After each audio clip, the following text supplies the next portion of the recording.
Direktorat Jenderal Kependudukan dan Pencatatan Sipil Republik Indonesia menggelar rapat koordinasi pendataan penduduk kronis dan penyerahan data konsolidasi bersih (DKB) semester 1 tahun 2021 yang diikuti oleh 514 instansi Dukcapil seluruh Indonesia melalui video conference Zoom yang dibuka langsung Direktur Jenderal Dukcapil Zudan Arif Fakrullah.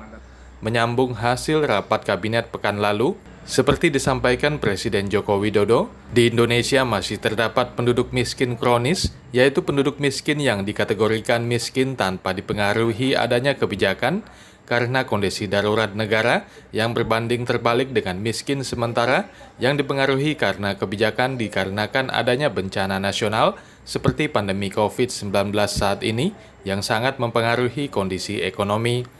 Dalam pelayanan Adminduk yang termasuk penduduk rentan Adminduk, yaitu masyarakat miskin kronis, orang terlantar, komunitas adat terpencil, dan kelompok transgender.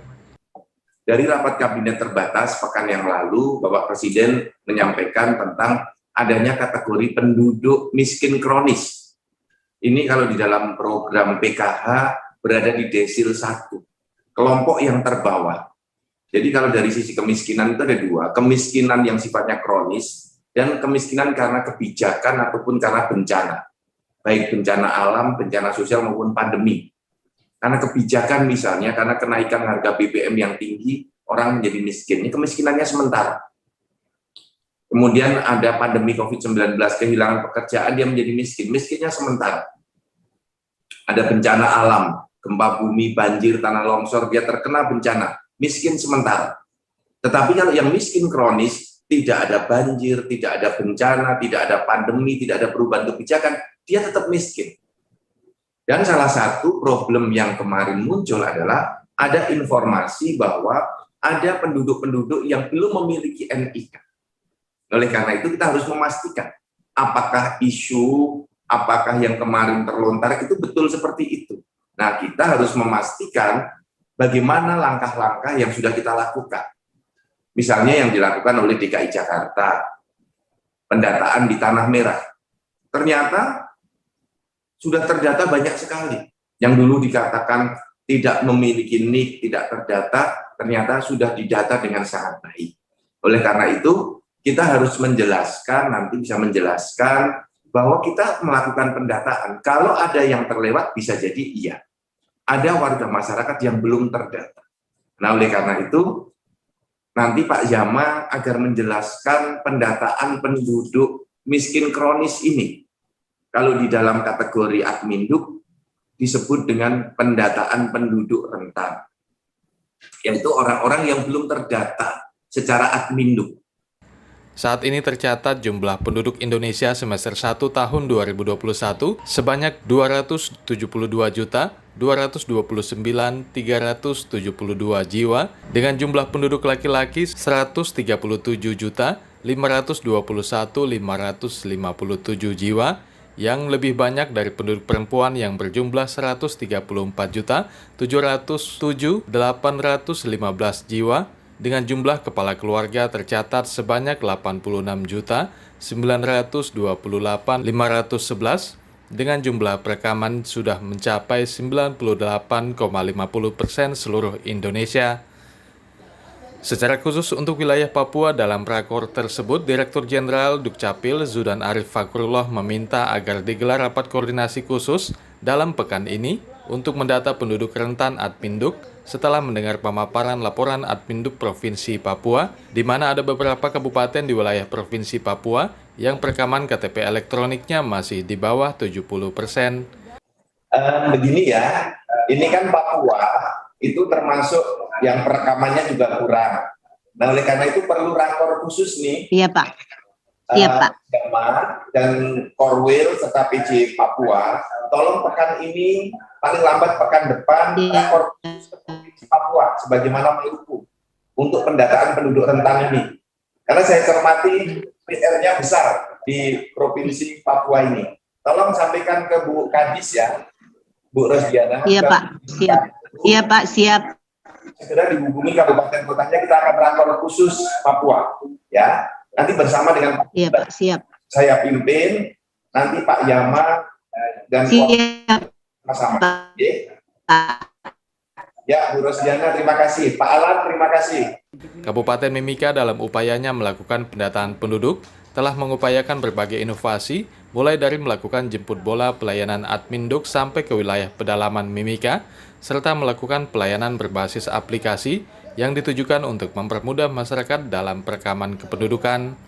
Tercatat hingga kini jumlah penduduk Mimika hingga semester 1 tahun 2021 sebanyak 311.731 jiwa, dengan jumlah laki-laki 167.224 jiwa dan perempuan 144.507 jiwa, dengan jumlah kepala keluarga sebanyak 91.683 kepala keluarga. Hal tersebut disampaikan dalam rapat bersama Dukcapil Mimika dengan BPS Mimika, Dinas Sosial, dan KPUD Mimika pada 28 Juli 2021, termasuk menyatukan persepsi bersama dalam melakukan pelayanan terhadap penduduk rentan Adminduk. Ya, alhamdulillah selama 2 tahun ini ada sekitar 10 inovasi yang coba kita luncurkan untuk memudahkan pelayanan kepada masyarakat.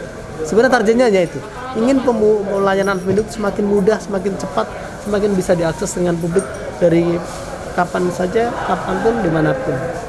Tentunya yang terakses internet ya, yang karena banyakkan online. Nah, itu ada 10 itu, kalau kendalanya ya SDM sebenarnya, SDM dan penguatan IT.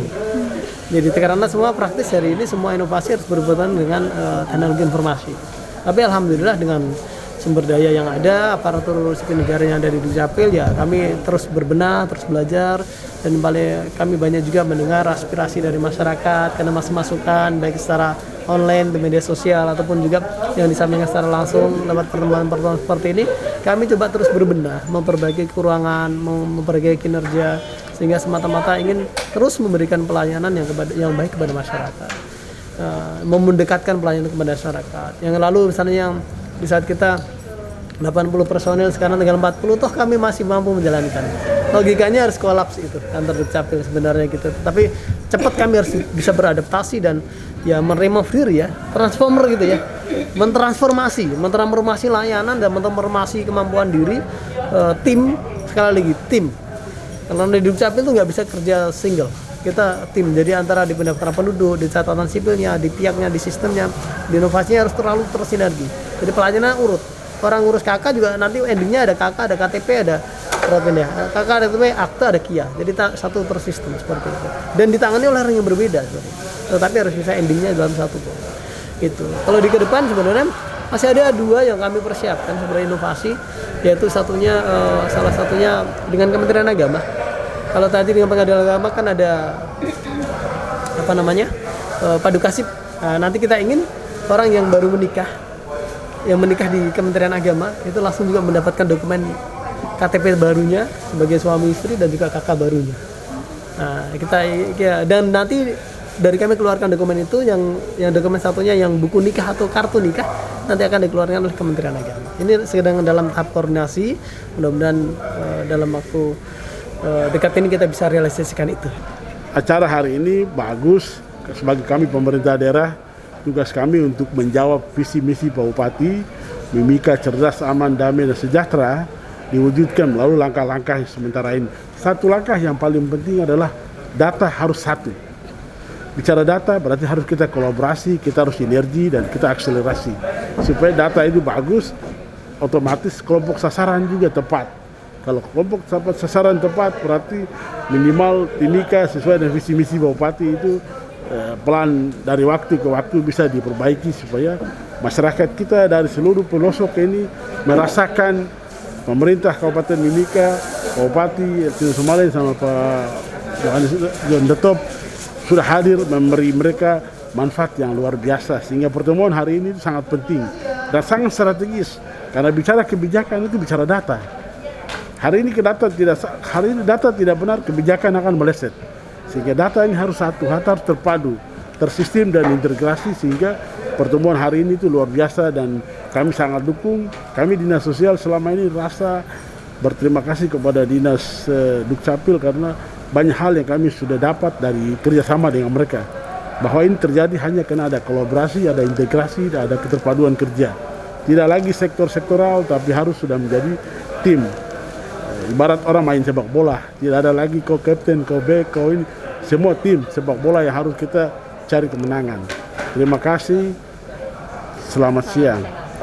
Berterima kasih dari Dinas Dukcapil sudah mengadakan kegiatan, mengundang ya salah satunya mengundang BPS sebagai narasumber dalam menyampaikan tentang satu data itulah. Ya, memang sesuai dengan Perpres 39 ya menuju satu data ya memang kita harus melaksanakan ini itulah karena supaya nanti data yang dihasilkan atau dikeluarkan oleh BPS itu harus sama dengan Dinas Dukcapil dan ini dipakai sebagai